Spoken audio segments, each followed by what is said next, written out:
Right, so fuel filter on a later type Peugeot Partner, Citroen Berlingo, whatever. This is a 71 plate. Now, usually your fuel filter will be a canister type with a plastic top on that sits somewhere in this general area. But on the later ones, you'll be looking here, and I've seen people take all this business off and looking for a filter, it's not there. This is just a distribution pipe work, whatever. So this is the filter you will get with the later type ones, and this filter is not in the engine bay of this particular model. So obviously these pipes irrelevant. You can dig around, you won't find a filter. I need to go underneath the van to find it. So obviously if you can't see one of these ones in here, then with the tubes coming off it, and some of them got the primer on the top of it, there is a video on the channel for them ones anyway. But if you can't find it and you get this type of filter, then we need to go underneath. So we'll lift the van up, go underneath, and we'll have a look where it is. Right, so under the van, follow down the driver's side, fuel lines, etc. You'll come to this big plastic cover. And then in here is the filter, fuel filter. So as you can see, it's a type of canister one. And with that, this bottom piece will unscrew, allow obviously to change the filter inside here. So the easiest way of doing this is to take off this plastic cover. So you've got your 10mm nuts, take off 3 or 10mm nuts, 4, sorry, bolt there, 3 nuts, take this off. Then unplug your sensor. This is a drain, so you can undo it and drain it, or you can just undo it and let it fall into a bucket, whatever. So we'll get this off, and we'll get the sensor unplugged, and then we'll come back and have a look. Right, so we've got our tray off, undone the 3 nuts and the 1 bolt, pull it off. So this is the filter now. So you can see this is obviously sensor you need to unplug. Orange tab, pop it out, so it's here. And obviously you can push down and pull off the connector. It might be a bit stiff because you've got grit and whatnot in it, so give it a bit of a persuasion if you need to. Pull that off. This is a 19mm Allen key, so you're going to need a big Allen key. Now, when you start to undo this, you might find that this starts to hit on here, so you can unscrew this as well. So it's wise just to really take this out, unscrew it, get it out of the way before you snap it off. Filter will come out. Obviously drain that out, drain this if you need to as well, and then unscrew this. So we'll get this out, drain it, and we'll come back.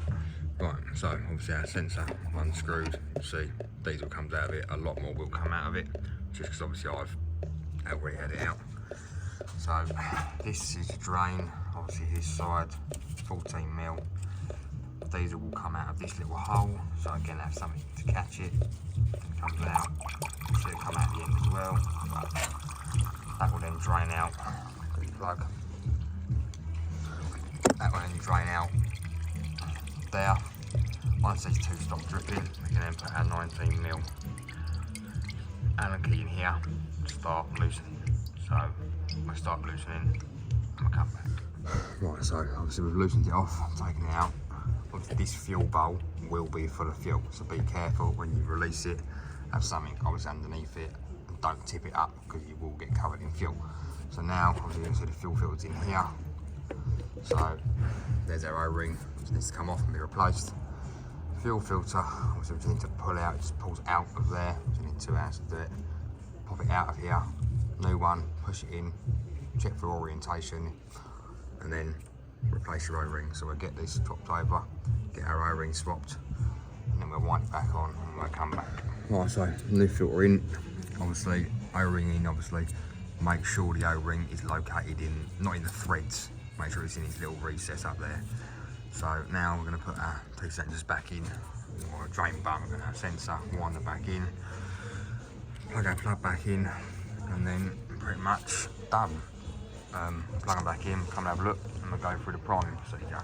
Right, so we'll plug back in, obviously give it a bit of a clean up with some brake cleaner, back in, back in. So to bleed this, all we need to do is go in the van, key on and off a few times, and you should hear the air being pumped through and back to the tank. I'll see if I can get a little shot of it happening in a minute when I get the van on the floor. So I will get her down and have a little listen, see if we can hear it. Right, so bleeding is just ignition on.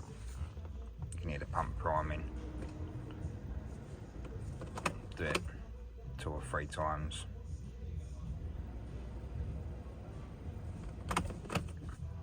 You should eventually hear bubbles going back to the tank.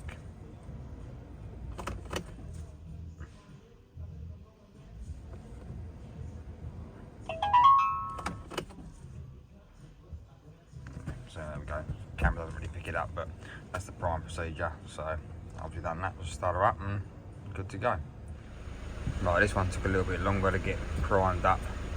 Obviously don't panic, if you start, it dies, then it just cranks. Just keep persisting with the key in the ignition, turning it on, letting the pump run, turning it off, it will eventually fire up. Usually they fire up pretty much within a few primes. This one was a little bit longer, no idea why, but just keep persisting. As you can see, we're now running again, so all good.